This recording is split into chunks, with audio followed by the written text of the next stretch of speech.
All right, everybody, we are live. I love going live on YouTube. It is such a different experience going live here that as you jump on or watching in the replay, let me know where you're listening in from.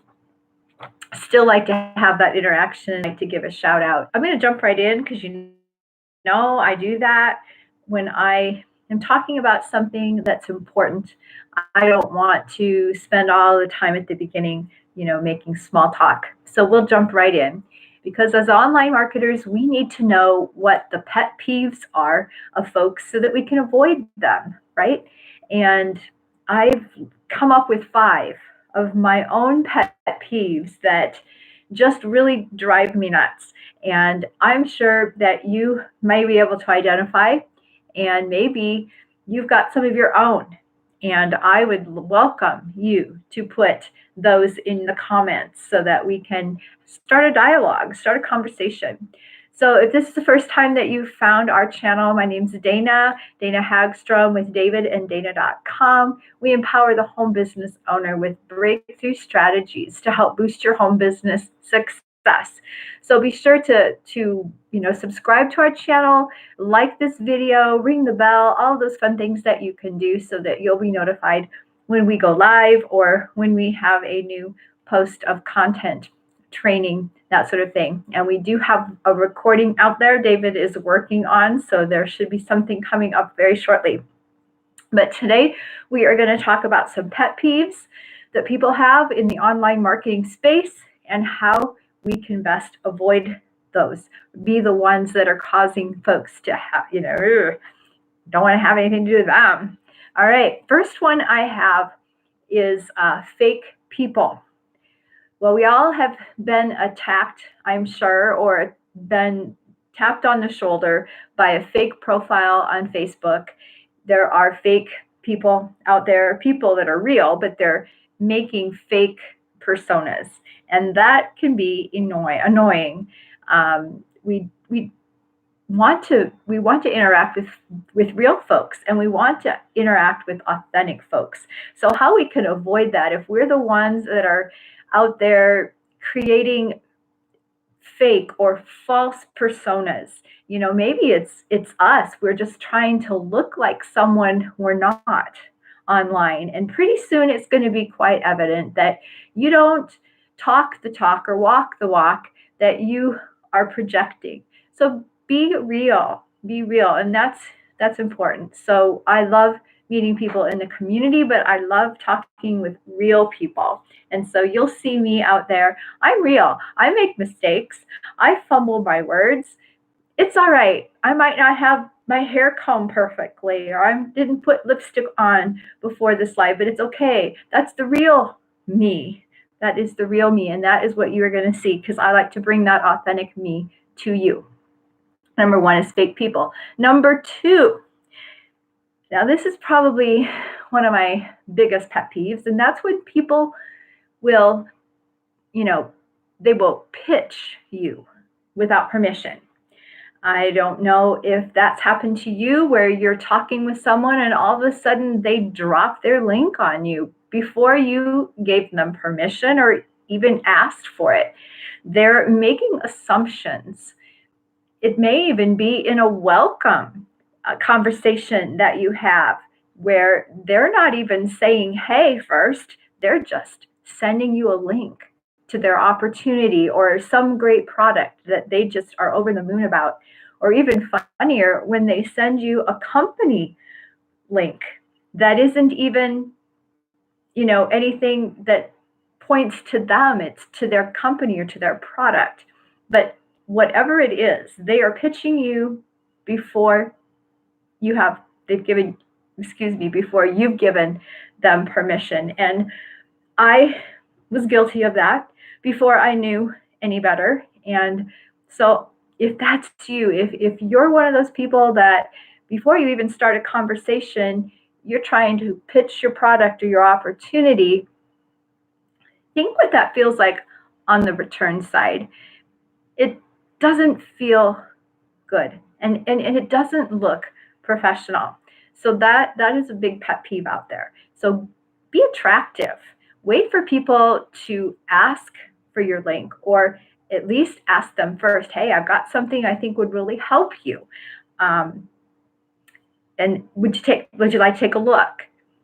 And when they say sure, then of course, send the link. That's what I mean about getting permission. Number 3 is automation abuse. Now, there are a lot of great automation tools out there, and I'm not saying don't automate your business, because that's one great way to leverage your business. But there is a right and a wrong way of using automation. And when you start using automation as your only way of attracting new people, that's what is kind of a pet peeve of mine. I like it when I can have a real conversation where I can learn a little bit about a prospect or learn a little bit about someone who's trying to solve all my problems. Using automation to start a conversation or to tap someone on the shoulder, perhaps, is a better use of automation. And that's what David and I do. We will test out some of these new things that are out there. We trust a lot of marketers, and when they tell us, hey, this is something that's working, this is a free tool I think you should try, we will be the first to try it. But we use automation as a way of kind of opening the door, of starting the conversation. When our automation will cause someone to have a communication with us and start a conversation, it's beautiful. I cannot be everywhere. And our business set up where David's kind of the behind the scenes and I'm more of the out front person. I can't be everywhere. I'm one person and I have a life. So using automation is going to be critical to our business to grow it faster, but don't abuse it. And I see too many people these days abusing automation and letting it do all of the work for them. And I never actually ever see a real person. Okay, number 4 is when you have a website dead end. How many of that's happened to you where you're excited to go check out somebody's website and you go and it doesn't go anywhere? Maybe it's under construction, or try again later, or something like that. It can be frustrating. Or if you're in someone's website and wow, it looks really great, and you go to start clicking on the links to learn maybe about them, or any of the other tabs that they have at the top, and they don't go anywhere. That's a huge frustration for me. And if I encounter that, I will a lot of times go back to that person and say, hey, I was having a hard time navigating on your website, or perhaps you have a broken link I wanted you to know about so that you could get that fixed. And I hope that people on the return side will do the same for us. If they are navigating on our website and encounter a dead end, I want them to say, hey, Dana, I couldn't get to your About You page. I'd really like to learn about you. Just wanted you to know. Then, of course, I could go out there and fix it. So that's a pet peeve, and also a way to solve that. So if you ever are on our websites or any of our marketing and you see something that isn't working, please let us know, because we'd love to get that fixed. We don't want anybody to be frustrated.